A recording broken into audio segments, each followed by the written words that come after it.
Прокуратура Беларуси уже несколько лет расследует ужасающие факты геноцида белорусского народа. Мы вскрываем новые факты преступлений. Тысячи заживо сожженных и замученных женщин, стариков, детей. Наши ученые, военные поднимают из земли останки малышей, прижатых к груди матери.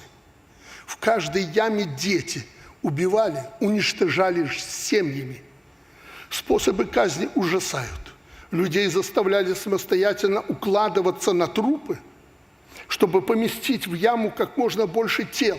Забрасывали гранатами, чтобы еще лучше утрамбовать.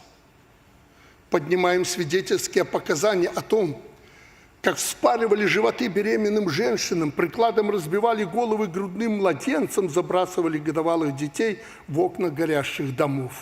Подбрасывали малышей и ловили их штыками. На матерей, которые видели это и сходили с ума, устраивали охоту, как на зверей. Ранее эти документы были засекречены. Не принято было в советское время говорить о том, что особую жестокость демонстрировали литовские, латвийские, украинские нацисты. А сегодня в прибалтийских странах и в Украине молодежь размахивает знаменами дивизии СС, ставит памятники фашистским палачам, и все это с молчаливого согласия остального Запада. Но мы-то молчать не должны, мы для этого сегодня с вами и собрались.